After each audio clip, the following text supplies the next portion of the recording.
right, people of the internet, welcome to Atheist Edge. Today I'm joined by my guest, Jean-Claude. Jean-Claude, how are you doing today? Good to you, man. Yeah, thanks for having me It's on your great to have show. you. So me and you and I, we met on a Facebook group, Religion, Debate, and Discussion. So shout out to them.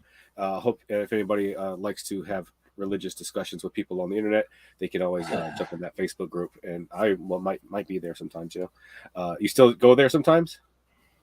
Yeah, less lately. I mean, I had my fourth child this year, so time's a bit short. But yeah, it's always fun. It comes up in my Facebook feed. Sometimes it's some interesting stuff. It's a lot of trash talk, but some good stuff as well on both sides. Yeah, lots of trash talk. That's part of the. Congratulations on the new job, by the way. Nah, thanks. Yeah, I think you got to kind of just learn to enjoy the trash talk. Don't take it personally. Sometimes things will get really just silly, but then they'll kind of maneuver into something valuable. If you just like hang in there in a conversation, it's almost like people almost like need to like offload a little bit, and then if no one takes it too seriously, you can kind of have a go at each other and then get to the civility, later. Yeah, if you're lucky.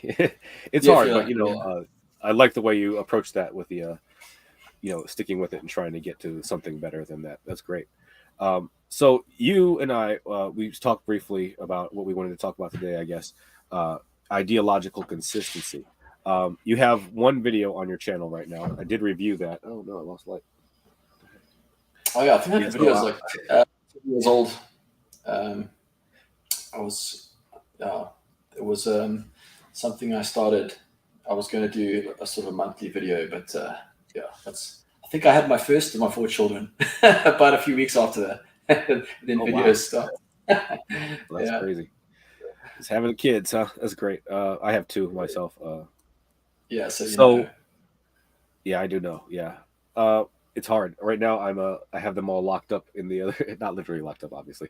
They are all behind the door trying to be quiet, and I'm locked. I'm actually the one locked up in the back bedroom because the cold. My office is in a shed. It's bad. So this is a makeshift little studio I got set up here. But they're having fun, I think. So ideological consistency. I guess you have some concerns with the consistency of atheism. Is that right? Well, not just atheism. I think ideological consistency. I think the two of us came up with that title as an interesting sort of platform to begin a thought experiment. With any scientific endeavor, when you're trying to model or map the world around you, you need to build a model, and the model is not going to be perfect the first time.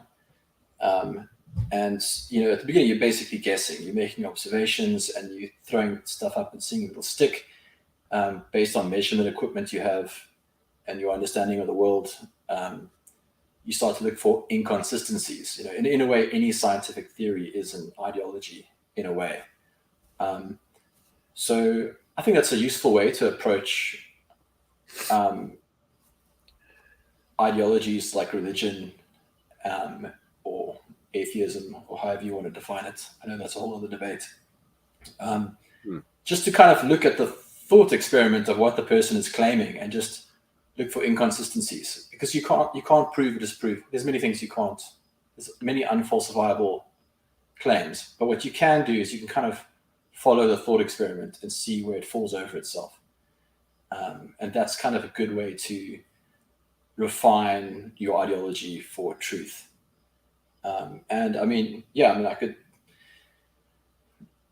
Do I find ideological consistencies in atheism? It's actually more difficult to find them there, because atheism is not much of a cohesive social agreement as other social agreements, which you would put under the umbrella of religion. Even within Christianity, you can't make generalizations either, because starting from the Great Divide in like the 14th century, there's so many divisions. So you kind of got to test them all on their own. There are some fundamental things that you can test. I suppose with atheism, you could maybe, if you wanted to test the ideologies, you could look at things like current humanism trends. follow those through, moral arguments, Yeah, I mean, so here's my perspective on it. Obviously, as an atheist, I don't see readily inconsistencies with atheism. So you'd have to point them out to me specifically for me to even be able to address them. But to me, atheism is not a ideology. It's merely a an answer to one question that I hold within myself. So I am asked the question, "Do you believe in a God?" I say no, and that's it. And I don't know if there's anything ideological about that necessarily. Now, like humanism or any other secular ideology, veganism, I understand that there are ideological inconsistencies, and I'm glad to hash those out. I personally am a transhumanist, so I mean, so if you wanted to talk about some kind of inconsistencies with that, I don't know if you're familiar with it. I'm not terribly familiar with it, honestly. It's just a opinion of mine, but let's go with that. What do you think about those things? Transhumanism. Yeah. Just maybe define it a bit more, as in sort of the emergence of human and AI and technology. Yeah, I mean, exactly. Yeah, it's pretty much that. It's the idea that human beings need to achieve technological fusion or singularity in order to perpetuate themselves. Yeah, so I mean, let's look at that thought experiment. We're saying the claim is basically that, like right now, you and I are transhuman in the fact that we're telepathically communicating via a sophisticated network. We've got devices in our ears. Maybe one day there'll be like the neural link in our brain. Who knows where it'll take us? I suppose we already kind of know where that'll take us in the way that we have phones on us all the time and we're always connected with each other. So what's the claim? Will humans be happier, more at peace? What is the claim of transhumanism? I think it's more about necessity than happiness. I obviously would argue that those things would make people happier. The ability to fuse with technology and be able to have pretty much anything at your fingertips, have all of your needs met with technological extensions of yourself.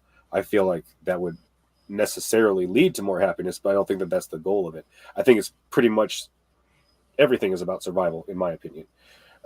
Even the most tangentially connected emotions that we have.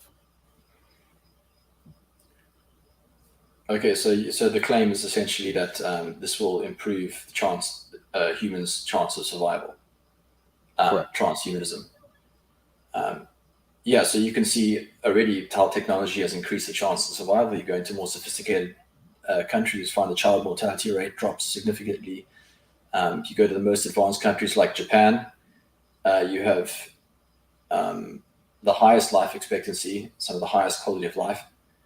But then where the inconsistencies come in, Japan, one of the highest suicide rates in the world, very high mental health issues, broken families because of a lack, kind of departed from the evolved social agreements in their culture that they've drummed up. And then, of course, you got the fertility time bomb, where last year alone in Japan, you've got 1.1 million people missing, 1 million homes empty. A situation where you have the most advanced, most educated, the closest country to transhumanism, sitting on lying on the floor of their old age home, soaked in their own urine, waiting for a young person they never had to come and pick them up. So that, I would say, that would be a challenge to transhumanism. At the end of the day, humans, like any species, need to have a fertility rate of 2.3 or above. Otherwise, your civilization will implode, and it will be extremely ugly to watch a bunch of old people starve, essentially, with nobody to put their hand to the plow. You could say that could be replaced by robots and things. Maybe it's a transition. I mean, I'm an electrical and computer engineer.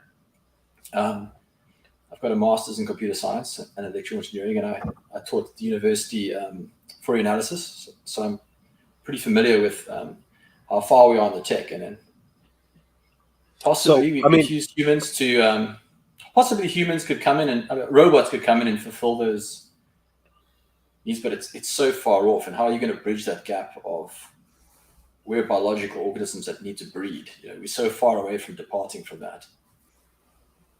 Yeah, I mean, I agree that we're far away from departing on it. I think that any ideological claim is but one aspect of the whole of one's quote unquote worldview, you might say. So, for instance, in Japan, they have a very authoritarian regime. They're not very democratic. They obviously value one gender over another. So these are other ideological questions that intersect with their transhumanism Japan, and make it better or worse. Japan's Do they not a ever have any kind of sexism when it comes to female daughters?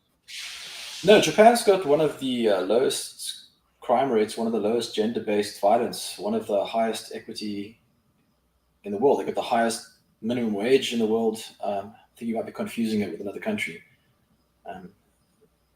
Okay, maybe I'm wrong then. Yeah, you may be thinking of, China. like North Korea or China. Yeah, China. Yeah, probably. But I did think that was just a common cultural thing in the East, that women were just naturally treated as lesser than.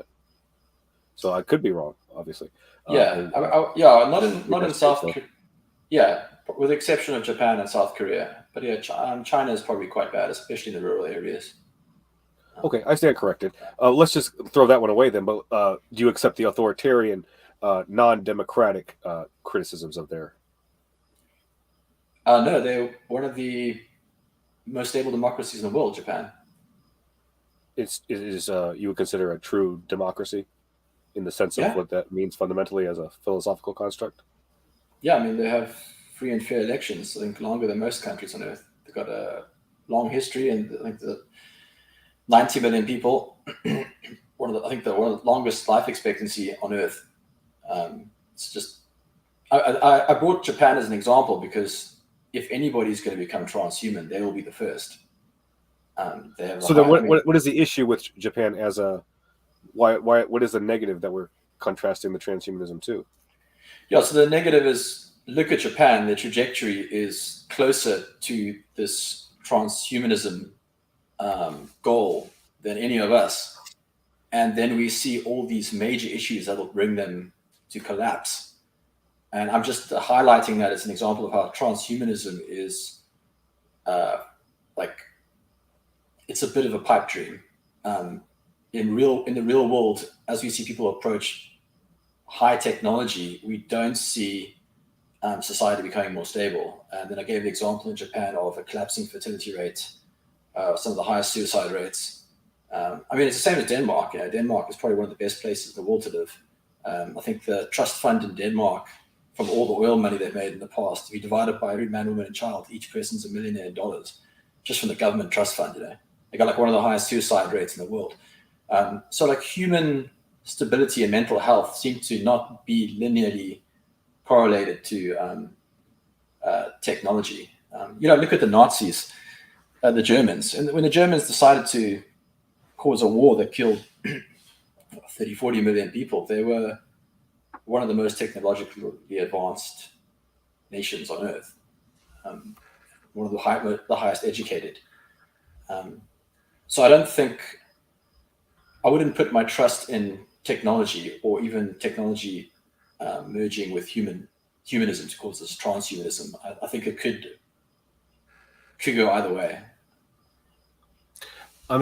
So obviously I'm not going to prepare to discuss Japan's demographics very in depth. Just didn't think about that as a preparation point.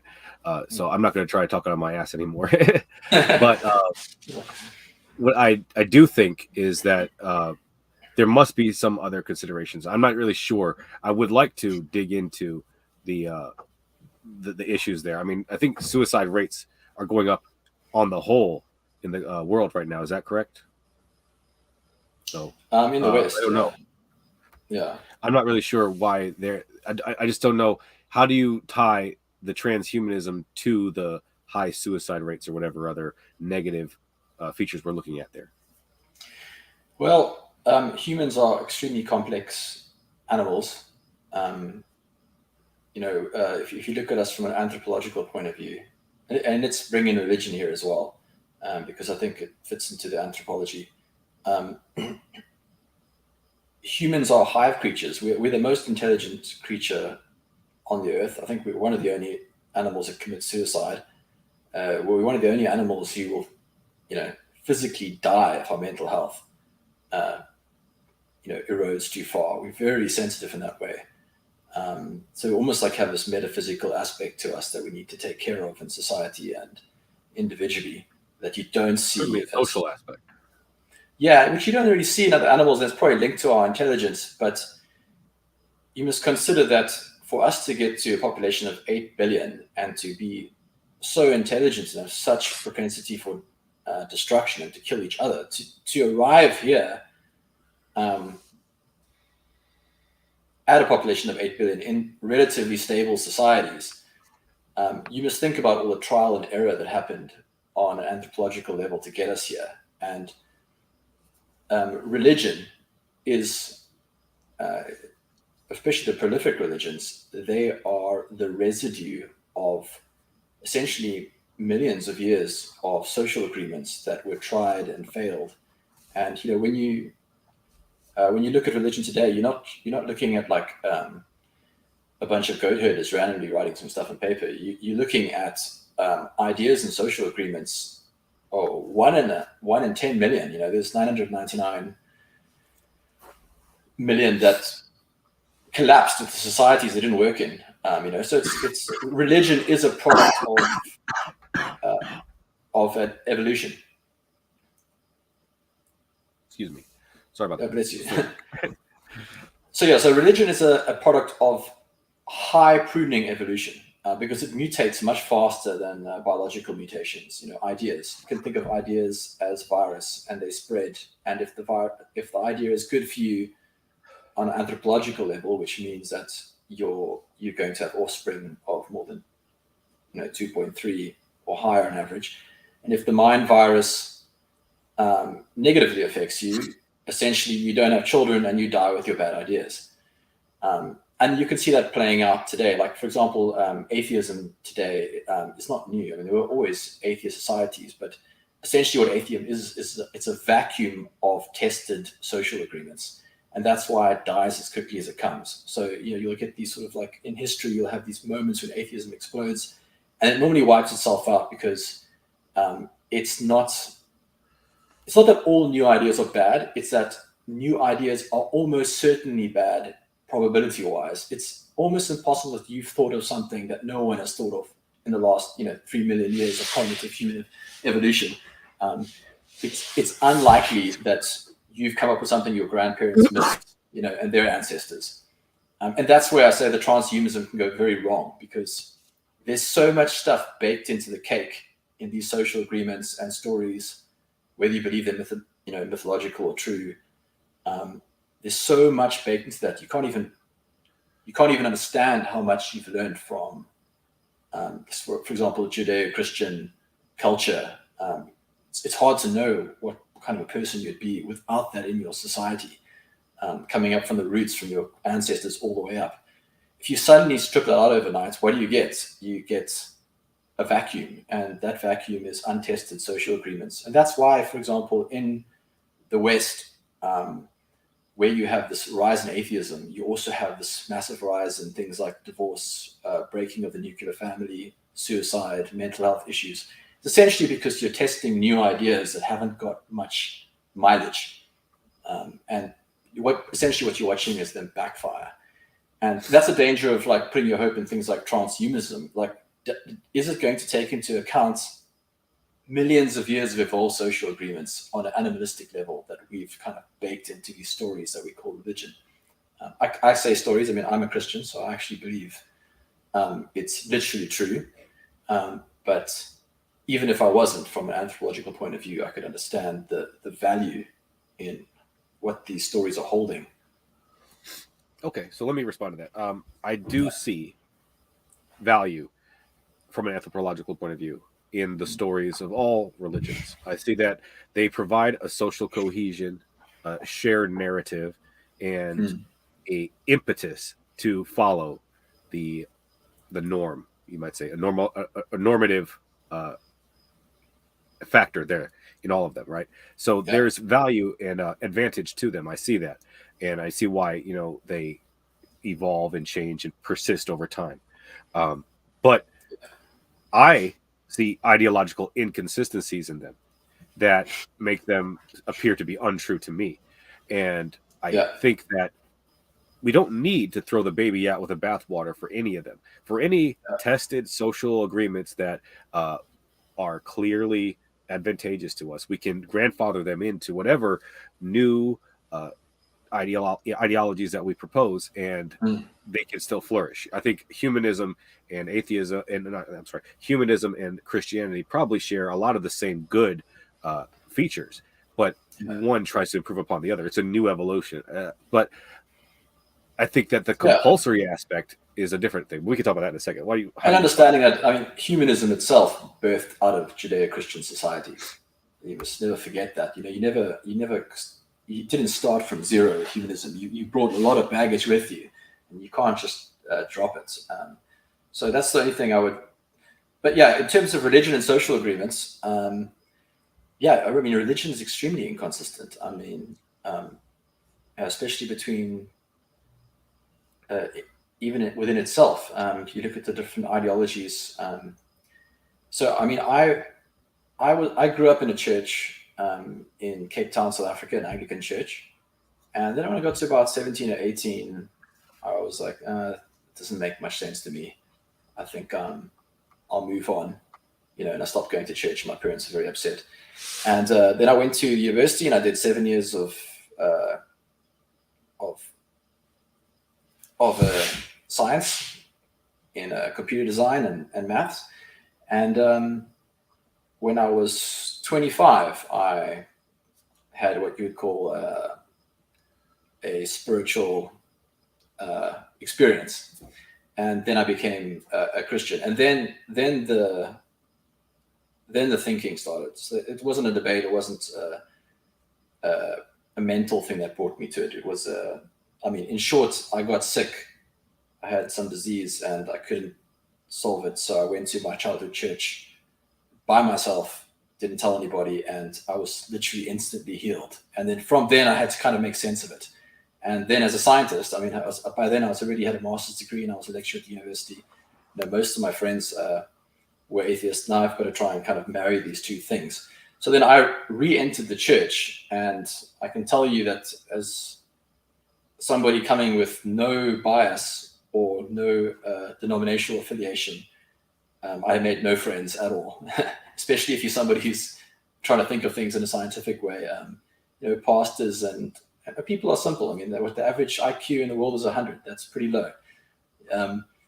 So you can't get, and people are relying on stories to feed themselves spiritually, or whatever you want to call it, anthropologically. They're not going to be consistent. Most people don't like to think of these things analytically. I mean, every time I try to get too analytical, in most situations, people get very uncomfortable. And that can be with a humanist or with a Christian. I just find generally people aren't very analytical. They're very sentimental and they're easily offended. And so, yeah, I'll admit there's massive inconsistencies within the church, inside Islam, Judaism, and all sorts of cultural things. But I wouldn't say I've seen unexplainable inconsistencies in the Bible itself. I feel like I've worked through most of the things people have presented to me, and I have what I feel are reasonable ideas. I wouldn't say for everything. I mean, okay. But Let's talk about that. I'm 90%. So if you got any things in the sort of Christian doctrine that you find inconsistent, maybe we can go through some of those points.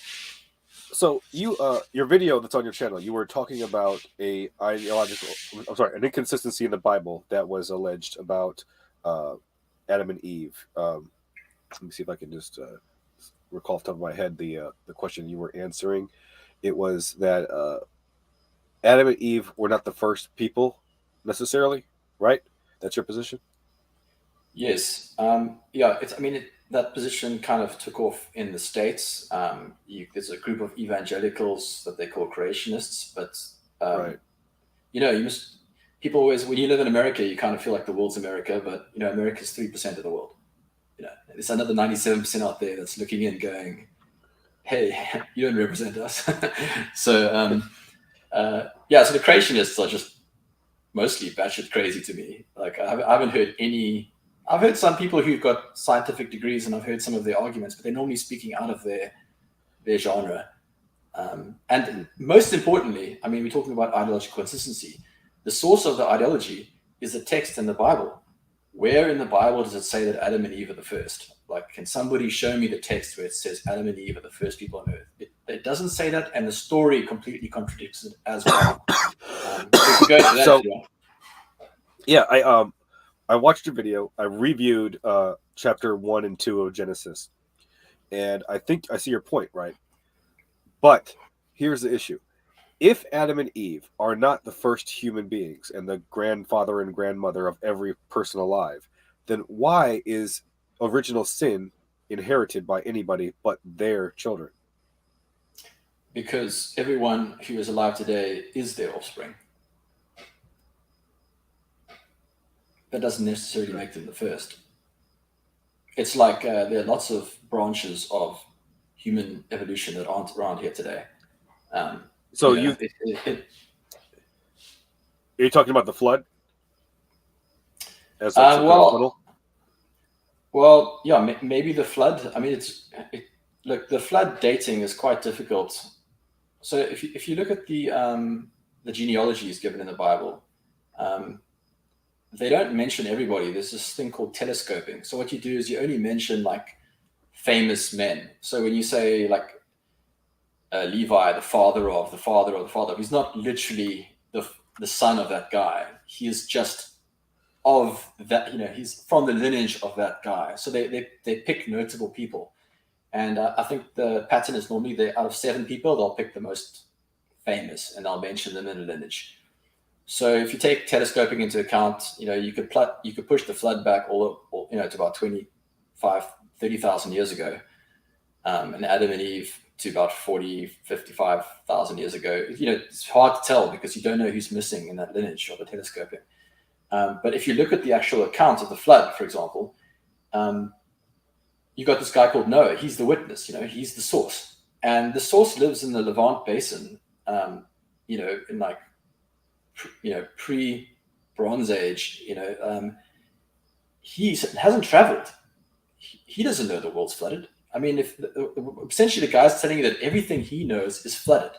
And then he even gives a measurement. He says that the flood waters were, I think, 27 cubits above the riverbed, the river break, which is about, I think I worked out was about 7.5 meters, which kind of makes sense because that's kind of would take you to the flood line of the mountains of Ararat, where apparently the ark eventually settled. So essentially what you have here is a massive flood. I mean, it would be nothing like we've ever seen in our life, but it's localized to the Levant Basin, which is a low-lying region, in Mesopotamia. So it would have wiped that's what out. I think happened as well. Yeah, sure. Yeah, so it would have wiped out everybody that he knows and everybody in his lineage. I mean, it would have been pretty much of a clean slate. I mean, who knows how many people were living in that time? I think on our records, we estimate, like 40, so we go back like 30, 40,000 years ago. How many people on the planet? It's like a couple of 100,000. I think not even. So I don't even think everybody was killed. I think possibly most of them were killed, but some probably survived. But essentially, original sin coming through Adam and Eve is the fact that everybody alive today comes through that lineage. The others just didn't make it here, like many species of humans. They just didn't make it to today. They would have been like the animals. They wouldn't have had the issue of, the issue of sin. Like you look at an animal, like a lion or a tiger has no religion.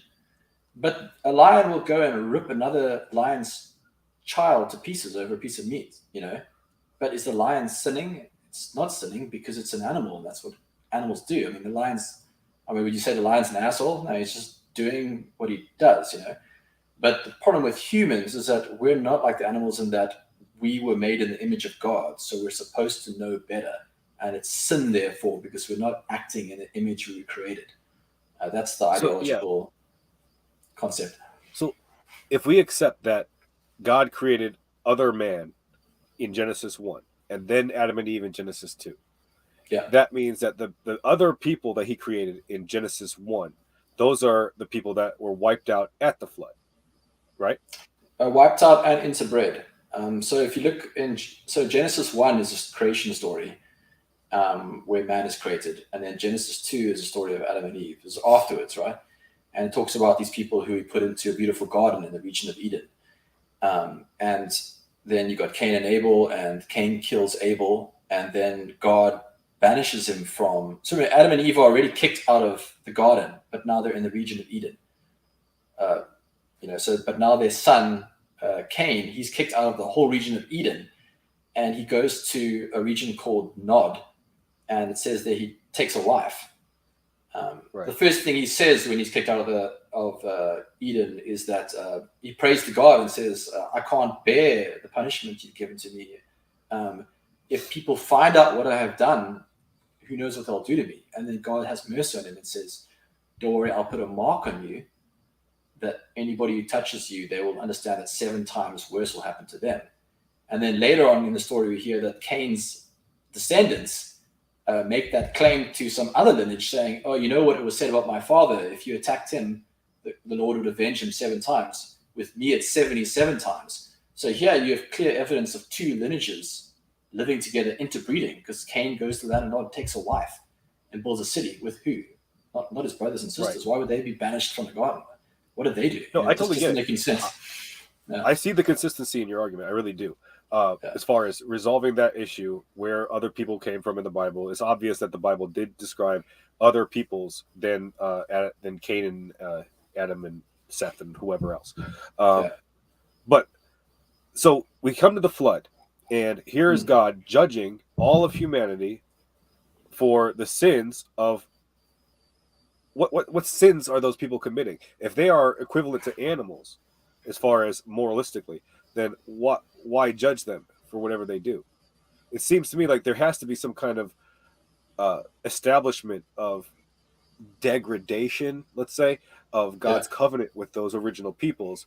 And if we're leaving them out of the covenant with Adam and Eve, then there was no covenant in the first place. So why judge them at all? What sins are they committing? Because the Bible, I believe, does say that there was a bunch of sin in the world and a bunch of crap, Yeah, it's a good point, because if the one lineage was not part of the covenant, so to speak, the original covenant between man and God, then why would they be judged? It is said that God says, "I will wipe out every cow, chicken, whatever thing that creepeth upon the earth." So he's doing a full scorched earth here. He's not sparing anything. He's just upset with the whole area. He's just gonna reset it.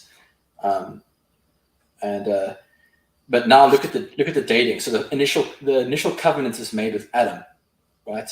God basically says, "You're going to be the father of many nations in my lineage." He's the father of Abraham. The second covenant all comes through him. So how do the Genesis 1 people fit into this covenant? Well, between Adam and Noah, we've got, if you consider telescoping, it could be tens of thousands of years. So it's kind of hard to separate the lineages. By now, the lineages have completely interbred. Like Homo sapiens and Neanderthals is very.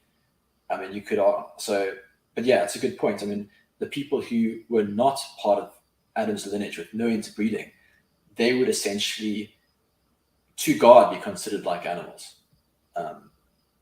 So they would not have been sinning. So that would be consistent. They would not have been sinning because there wasn't a covenant. There was no agreement. So how can you break an agreement if there's no agreement? Okay, great. Yeah. It's not like there's a point to belabor there. You've already said that you see inconsistencies in religion and in the Bible, right? I'm not unfairly characterizing your position there. Well, yeah, I mean, I haven't worked through all the possible inconsistencies, but right now we looked at Adam and Eve being the first people and the flood and the logic of the flood, and there's kind of reasonable explanations that are consistent, considering lineages, and so I don't feel like there's a massive contradiction between geology, history, and what I'm reading in Genesis 1 and Genesis 2. Not that I think they're meant to be science textbooks, though I will say in Genesis 1, you look at the 7 days of creation. You know, even that, the order is actually incredible, because the order, if you looked at 30 years ago, you would have said, oh, this order was totally out. But now that we've learned more about the universe, things are spot on. Like, for example, well, let me just first say about the 7 days of creation. The word used is yom, which can mean epoch, dispensation, or it can be used to mean year or day. So, in an English translation, poetically, we translate it as day. But that's, I don't think, first of all, the first day, the earth is void and without form, and the Lord's Spirit hovered over the waters. Okay. So, you look at it, what is a day? A day is 24 hours a day based on the rotation of the earth. The protoplanetary disk that initially came off our star of the earth had apparently like 5-hour days, and it had no form, as the Bible says. It was without form, the protoplanetary disk, and it amazingly, all the water was here already. We only recently discovered that all the water on Earth was here very early, and this is the first epoch. God's like, the earth was out form, and my Spirit hovered over the waters. So that's a perfect description of the first epoch of Earth's protoplanetary disk. And you can go through the other ones. So on the one hand, I wouldn't say it's a science textbook. But on the other hand, it's pretty remarkable how accurate these goat herders got it. I think in Job, he describes the earth. He says, the Lord sits above the circle of the earth, and it's suspended upon nothing. Like, that's insane. For somebody living, pre-Bronze Age, to start talking about, oh yeah, he says suspended like a sling. The Hebrew word uses is like a sling. So there's some pretty great revelations scientifically that we only discover millennia later, that these goat herders are just kind of coming up with, which is, I find pretty remarkable. Well, here's the problem with that. You have the words like yom that have multiple meanings. To me, that seems to be a clear inferiority of linguistic capability for any kind of language, because whenever there's a word that has multiple meanings, or multiple meanings that refer to a single set of words, whatever, there's room for equivocation. There's room for false equivalence that is just baked into it. When the word is used in a fundamental sense, nobody knows what you're talking about. So when we specify, we subcategorize these words, we have more specific terms like, from justice, now we have social justice, we have civic justice, we have all these other different justices, right? It helps to convey exactly what you mean quicker and more concisely. So we have the word yom in the Bible. They had no punctuation. They had no lowercase. They had no vowels. It's like, so, it's like trying to pin down what these guys are actually saying is really difficult. It's a bit of a dark art. So I don't think anybody can be too dogmatic about the first books of Genesis. So let me. I had 2 questions I starred from the chat. Let me go over those real quick since we're at 40 minutes now. I had a message from a comment from Dean Kruger. They asked, can you consider Christianity ideologically consistent when there are around 45,000 different denominations? Yeah, well, obviously the humans aren't consistent, but that's not the point, right? The point is the source text consistent? It doesn't matter if there's a million denominations. Humans can be as dumb as humans can be. But I'm interested in the text. What does the Bible say? I'm less holy about the church. I'm much more holy, about the Bible. Like, I'm very impressed with the Bible. I would say to anybody, before you go to church, make sure you read the Bible at least 3 times before you go there and they ruin it. Because, people are shit. I don't have a list of all the different things that I find inconsistent about the Bible, but I do find a lot of things that are inconsistent about it, which is why I'm obviously an atheist. The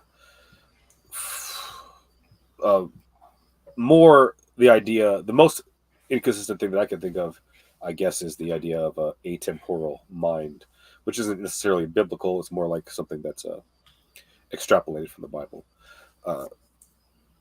So here's another Atemporal question as from in, oh, you mean like the idea of you die and you leave this time the scope idea and you're the idea conscious that somewhere God else. is without time, that he has no time, that he creates time or anything like that outside of time. Okay. Anything that's atemporal about a thinking mind, I think, is totally logically implausible. Okay, well, we can look at that. So one thing I like about the Bible is, and this is quite a surprise to me, I found out that I was a Calvinist later, as I became a Christian. I didn't even know what a Calvinist was until I looked into these sorts of temporal inconsistencies. And if you're a scientist, you believe that the world is deterministic, right? I mean, nothing happens for no reason. There's a causal chain. So So, whatever that said that means anything. I'm not sure what deterministic means in the so deterministic. in the philosophical sense, but yes. So it's not random. Everything you can trace a causal chain. Like um, uh, there's No, when I say I don't know what it determined. means, I mean I do know what it means. It's just that I, I I think that the word deterministic, when it comes to something like this, is kind of useless. I think that we're using the wrong term. We're thinking about determinism in the wrong way. Uh, I'm like a Dan Dennett type of guy. Uh, I think that these things are compatible, and determinism, free will, they're not totally inextricably linked. Like there's freedom in a determinist setting. Like if I have a wheel on a spoke, right? The Yeah, spoke determines where the wheel is, but the wheel yes, spins freely. So I think that determinism is not being used properly by the philosophers lately. yeah. When I say determinism, I just mean that you have a black box and you have inputs and you have outputs, and the outputs are entirely dependent on what the inputs are and what's in the black box. That's what I mean by deterministic. So, for example, I don't believe in free will at all. When I was before I was a Christian, now that I'm a Christian, the concept makes no sense because everything you do, every decision you make, is 100% a function of inputs that you don't have control over. You are operating with information, and the black box is the neural network in your skull, and you are literally just outputting as a function data coming in, data going out. The moment you start talking about free will, essentially you're saying that there is a part of you that operates outside of the scientific realm. You're saying that there's a part of you that has. You're saying that your black box is detached from explainable causality. You're saying your brain. You're almost basically making yourself out to be God. You're saying I'm sovereign. I'm above causal streams of data, and that makes no sense. And that's why things like karma, the idea that like I'm a good person, therefore I will go to heaven, and angels will sing to me, and or I'm a bad person, so I'm going to go live in some Greek underworld and burn. You know, those things sounded ridiculous to me before, and even more ridiculous now, understanding the Christian ideology, which I find is entirely consistent with my worldview when before I became a Christian, in that all good things and all bad things are 100% manufactured by the architect of the simulation that we live in. And that's where you come into the temporal part. If you build any scientist who builds a simulation, you put agents and nodes inside that simulation and you run it in some time frame. The simulator is not part of that time frame, and the agents might have functions within them that are translating data from inputs to outputs. But for the agents to declare that they are somehow have karmic goodness or karmic badness, like for the one agent to say he's better than the other agent because his function happened to be better, have better outputs, and that it was all to do with him and not to do with the simulator who wrote the initial algorithm it's ridiculous. And that's what I liked about Christianity, especially in the books of Romans. In the book of Romans, you've got Paul basically saying that is exactly how God works. And I find it, in terms of ideological consistency, I find it very consistent. I don't know if I can read Romans 9. Have you ever heard the book of Romans, chapter 9? It's quite an interesting diatribe. I don't know if it's a real conversation. It might be what do you call it? Yeah, go ahead, shoot. Go ahead, get it. Yeah, so in Romans 9, where there's a discussion going on about how sovereign is God, and it spells it out so clearly. It says, the story of Rebecca. She had 2 children. It says, before the twins were born or had done anything good or bad, in order that God's purpose in election might stand, not by the works of men, but by him who calls, she was told, the older will serve the younger, just as it is written, Jacob I loved and Esau I hated, before they had done anything. So this is God just flat out saying, you live in a deterministic system. Even when you piss me off, I ordained it. And then of course the next question in verse 14, the guy says, well, what shall we say? Is God unjust? Not at all. For he says to Moses, I will have mercy on whom I have mercy, and I will have compassion on whom I have compassion. It does not therefore depend on human desire or effort, but on God's mercy. For scripture says to Pharaoh, I raised up even Pharaoh, and I hardened his heart against the Israelites. The whole story with Pharaoh, let people go. Right. Yeah. I hardened Pharaoh's heart so that my power could be displayed through him. So as he raised somebody up to resist him. Therefore, God has mercy on whom he wants to have mercy, and he hardens who he wants to harden. Then one will say to me, this is verse 19, why does God blame us then?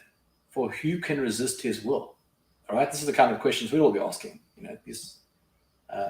And the answer is, but who are you, human being, to talk back to God? Shall what is formed say to the one who formed it, why did you make me like this? Does not the potter have the right to make out of the same lump of clay some things in his house for noble purposes and some things for common use? What if God, although choosing to show his wrath and to make his power known, bore with great patience the objects of common use, prepared for destruction? What if he did this by comparison to make the riches of his glory known to the objects of his mercy, who he prepared in advance for glory, even him who called us from both the Gentiles and the Jews? So for me, that is just like, you couldn't be more clear. God is saying, you own nothing. Like you can't boast about anything. Yeah. So that's I'm a real Calvinist, and I find that's ideologically consistent. You could say it's unfair, but then you would have to tell me what is fair. Karma certainly isn't fair. No. So I think that shows a big glaring inconsistency with, first of all the scriptures that describe any kind of free will to any extent. There's plenty of those, right? They talk about how you choose, how you are free. There's plenty of scriptures like that just flies in the face of right there. You don't choose anything, right? But then also the idea that God would need to redeem us, that he have to do any kind of interventions when he's already determined everything. Yeah. So you're saying that the flood was part of God's plan, but he wasn't really angry about it then, right? He couldn't have been. He literally decided, I'm going to flood the people because I'm going to make them hate me and do bad things. Like this is bullying. This is a guy messing with his Sims. If this God is real, we are not. Yeah, well, that's exactly my claim. My claim is you are essentially living in the simulation of your creator, and the Bible is essentially explaining the purpose of the simulation you're living in.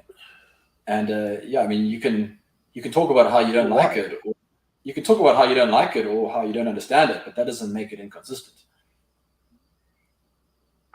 Well, the inconsistency is the idea that we do have free will, and that's conveyed in the Bible as well. You'd have to give me an example of a scripture where it says there's free will. The idea that there's choice. You make a choice. But that choice is within a framework of inputs that you're not responsible for.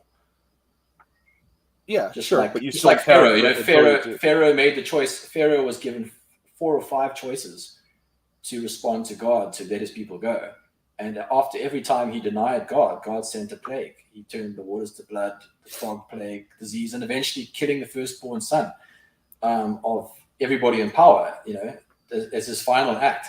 And then he admits that he's like, I am the one who made this guy an asshole, so that he would reject my call to release you, so I could show the Israelites what the simulator, how powerful the simulator is. He's literally making a demonstration to the objects of his mercy. So essentially, like, the simulator is trying to explain something to the agents that he has decided beforehand will be objects of his mercy. And the objects of his wrath are literally there as props to give as a reference point. Because it's the same thing. If you're an author and you're trying to write a story about a hero, the expression of that hero is only as great as the nemesis you create. Every author has to create things he hates to explain the things he loves. Now, is the author a sadist? I think that's a great idea, a great analogy there, because as an author, you write a story, you can give one character literally everything in the world. And you can give another character literally nothing in the world. But those things that you give those characters have nothing to do with those characters. For them, they don't actually get anything. It's actually for the benefit of the reader. Yes. Everything in the story is for the benefit of the reader. So exactly. And who is the reader? The idea that, well, I mean, that's the question, right? Are we agents or are we readers? Because we can't use the term agents to describe us if we have no choice. Well, agents don't have a choice in a simulation either. I mean, they have a choice in that. Agents make choices in the simulation, but those choices are based on algorithms and inputs which are preordained. I mean, if we use the agents in the philosophical term, then they're not agents. We can call them agents colloquially because they act like agents, but they don't really have any choices. The whole thing is determined, so they're not agents at all. Yeah, so I'm saying, well, I'm a computer scientist, so I'm just using computer language. So if you develop if you like running a bunch of threads, like you got an algorithm and you make many of those algorithms and you put them into the same arena so they can interact, you will call each thread an agent.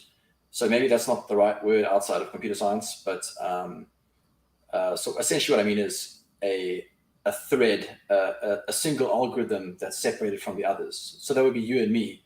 We are each, think of the Matrix.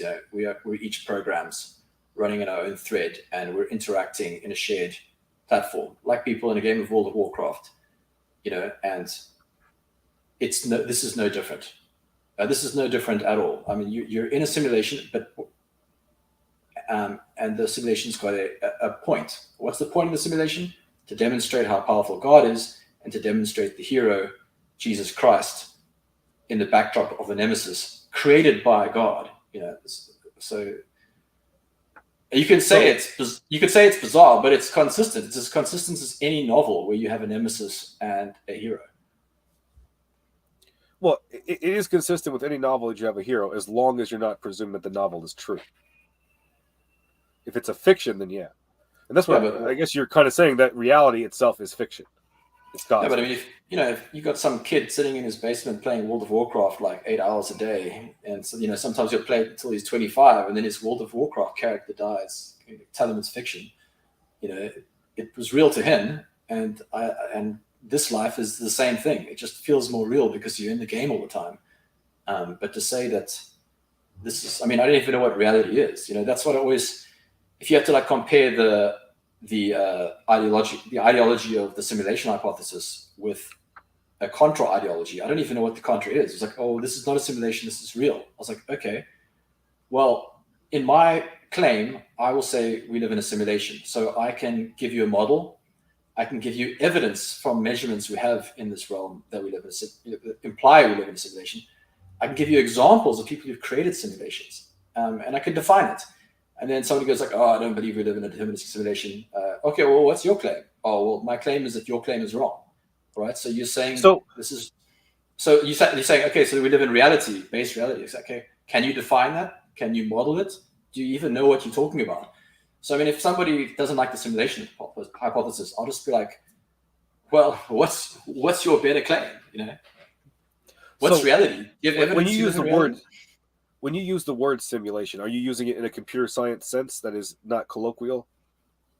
Well, what I mean is that, you look around you, your brain is interpreting a 3D space with X, Y, and Z coordinates, and then you're moving through a T variable, which you have no authority to play with, unless you travel close to the speed of light, then you can kind of fiddle with it a little bit, but there's limits. So, that's your simulation. You're constrained in an X, Y, Z, T moving function, and you can't get out of that.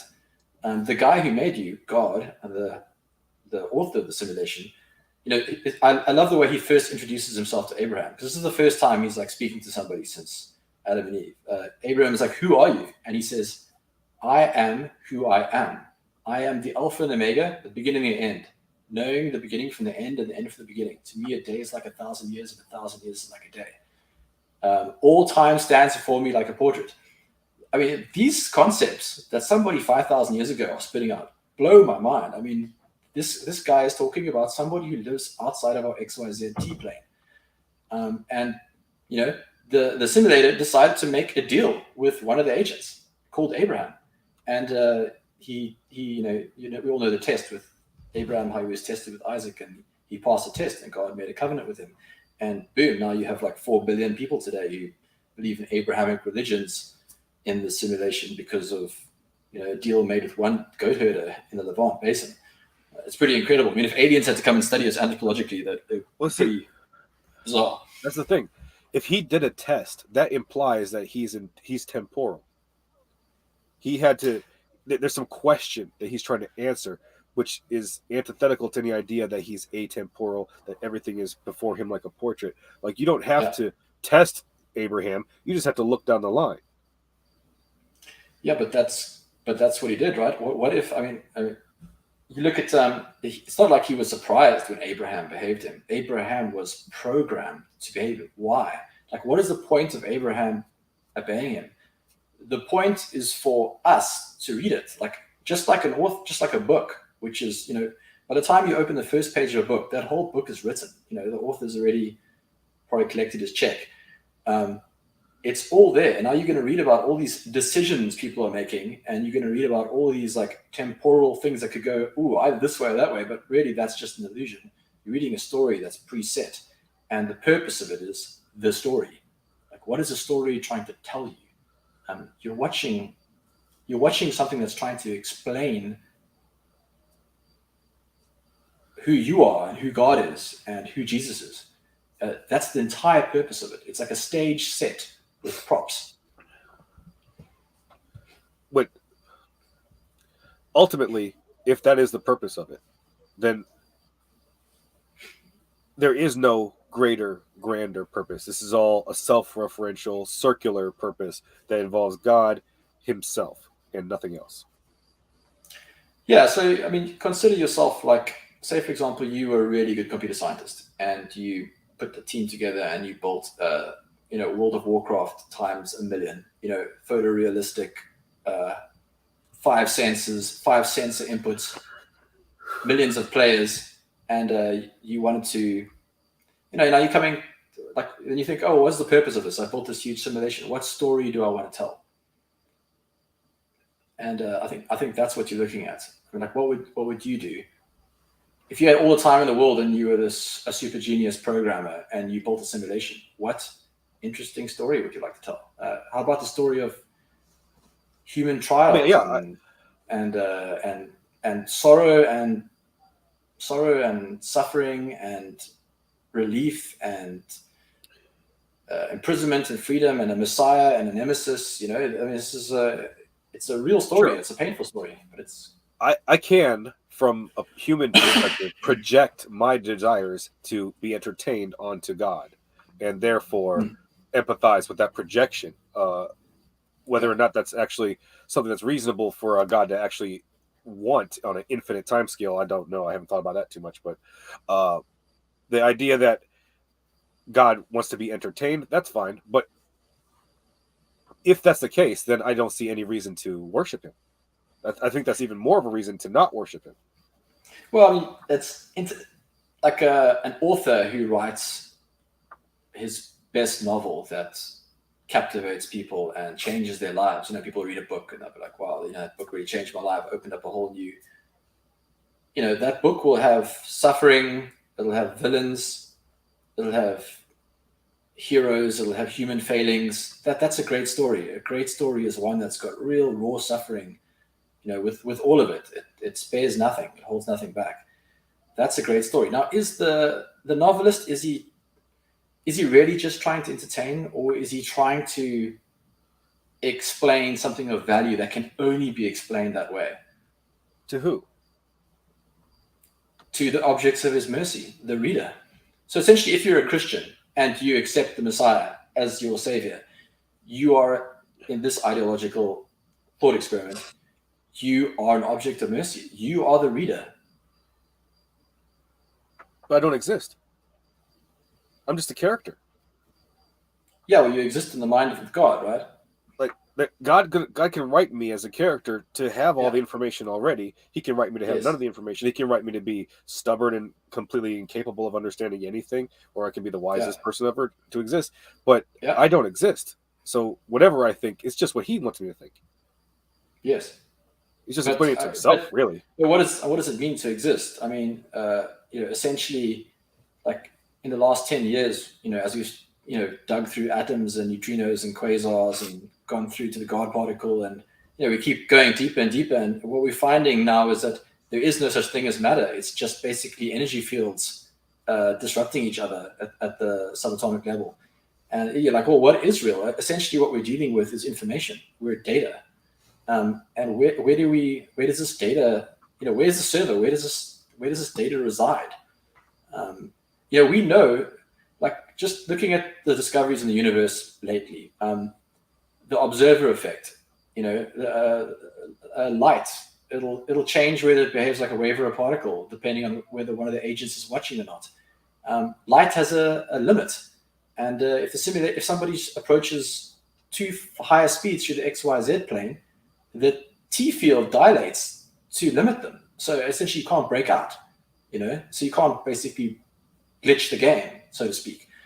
You look at things like supermassive black hole systems that we've discovered, where, the resolution of the game, like how real a game is would be how high the resolution is, right? But the resolution in this game is so high that the equipment in the game can't pick up the pixels. But if you look at very large systems like supermassive black holes far away, the small errors, they add up and you get like quantization errors which will overflow. So what we've discovered lately is like massive supermassive black hole systems. We have like 3 rotating around each other. We can't reverse them.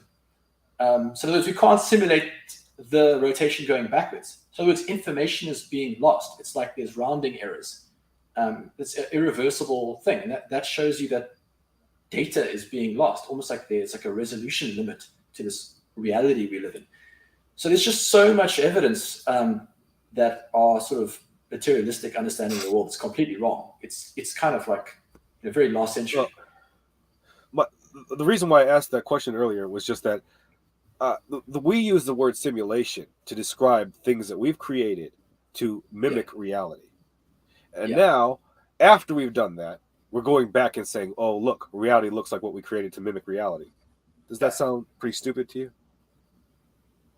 Well, I mean, an artist will only draw on what they know, right? So as humans, when we write a novel or create a simulation, it's obviously going to have a lot of overlap with the world we live in. If you grow up in the rice fields of China and you write a book or you write a computer game, it's a good chance there's going to be some rice fields there. You're just drawing on data. Now, I mean, like, what is heaven? Like when the objects of God's mercy, the agents, so to speak, graduate from this XYZT scope that we're trapped in right now. When we graduate from that, where do we go? Well, how does the Bible explain it? It says that that no eye has seen and no ear has heard and no mind can comprehend the things that God will show those, in heaven, so to speak.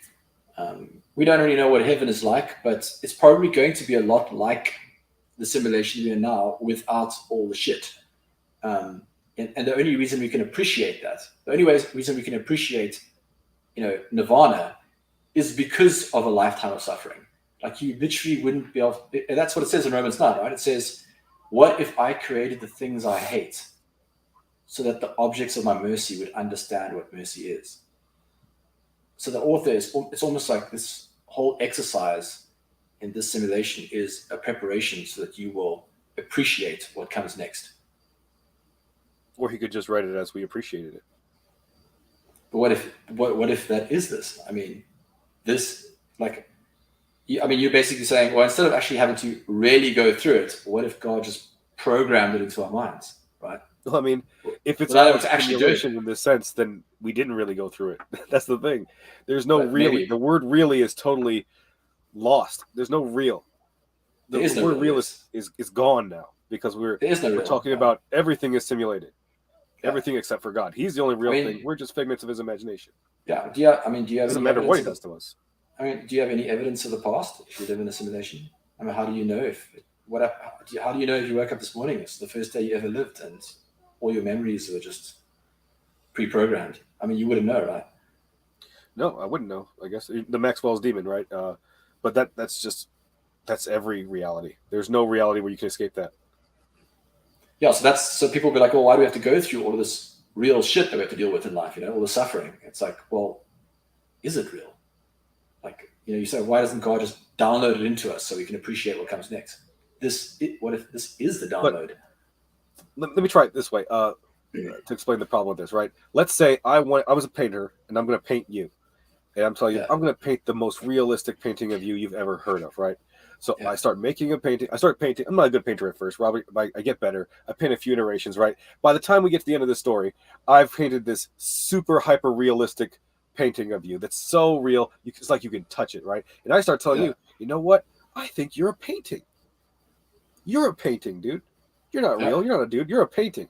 That's what the simulation hypothesis is. That's us creating a model of reality and getting so good at it that we can't tell that reality is reality anymore. Yeah, I mean, I think it's Elon Musk made that argument. He said, we all know that humans have been around for millions of years. And then he said, when you were a kid, you were playing Pong on your little Game Boy, or like these monochrome screens. And now I'm just turned 40 and I mean, holy shit, the games are amazing. Like what's happened in 30 years is crazy. I mean, at this trajectory, God knows what a VR will be like when my grandchildren are old, right? Now the question is, what is the probability that you just happen to live the time that we create a simulation? And what is the probability that is the first time? And if you do the math, there's no reason to believe it's the first time. And that was Elon Musk's argument of saying that, like, the probability that I would like to simulation. see that calculation. I would love to see that formula because I wonder what presumptions and presuppositions are embedded in the variables. Yeah, I think they used the number of planets in the known universe and then the computing power that we have on Earth and then the computing power of a civilization that's maybe 2,000 years ahead of us. And what is the probability that one of those civilizations and one of those trillions of planets will create a simulation with agents that won't know.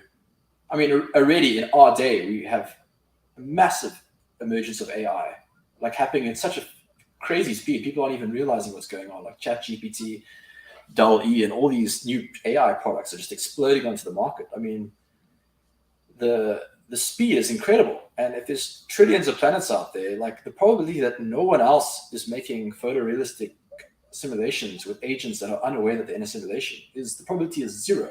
And the next question is, how do you know you're not one of them? How do I know that I'm not one of them? How do you know you're not one of the trillions of simulations that are almost definitely running right now out there on alien planets with more advanced computers? When we frame it that way, I can't be sure, right? But the question is, what is the possibility, not even probability, but what is even the possibility that a simulated agent could not realize that it's not simulated, that it is simulated, sorry? Well, I mean, it would all depend on what the programmer wanted. So, for example, I mean, just look at you as a human, right? You look up into the sky and you see a pretty rainbow.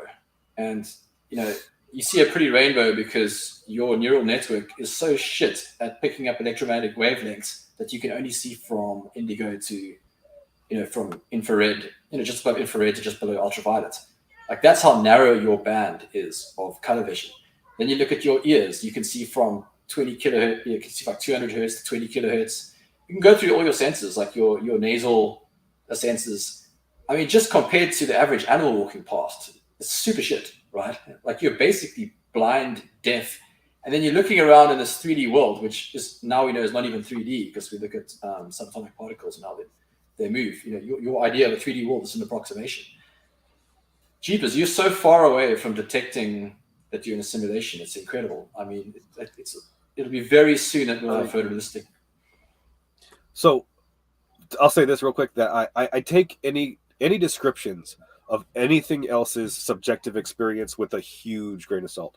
I don't entertain the thought that animals can't or can do this or this better than us because of their physiological structure, right? We only can tell based on the analogous structures in our body what they can do. We have no idea what they can do in their bodies. And the subjective experience of being a plant or a dog or whatever is just totally foreign to us. We can't make any presumptions on it whatsoever. Yeah, exactly. So we can't even penetrate that barrier. How will we penetrate the barrier between us and the actual scope of the XYZT? As far as that goes, so I can't really give you a certain answer. Here's what I say. When I deal with AIs, when I try to play with those things that you can download on the internet, my little Turing test that I'm looking for is for them to express to me some kind of subjective experience of being a computer, of being simulated. I don't want to hear them telling me, "Oh yeah, I have a kid, I have a wife, and I go to jobs and blah blah blah." Like, I know that's not true. You're a freaking AI, dude. So tell me what that's like, or I'm not going to believe that you're sentient. I think that if a simulation is truly sentient and has agency, they're going to find a way to demonstrate that the reality is not real, because the reality is what it has to be, and you as an agent are choosing other things. So you're going to be able to thwart that in some kind of way. I don't know how that would really work, obviously. I mean, I guess I agree with that. Like, if us as kind of first time simulators who are basically quite novice at what we're doing, the probability that we will create AI that is more aware than us is very high. In fact, and that's why people are concerned about the dangers of that. But yeah, I mean, I would just put that down to us being pretty shitty simulators compared to the one who simulate us. I mean, you're going to get good simulators and bad simulators, and the one we live in is pretty good, right? By our relative context. If it is that, yes.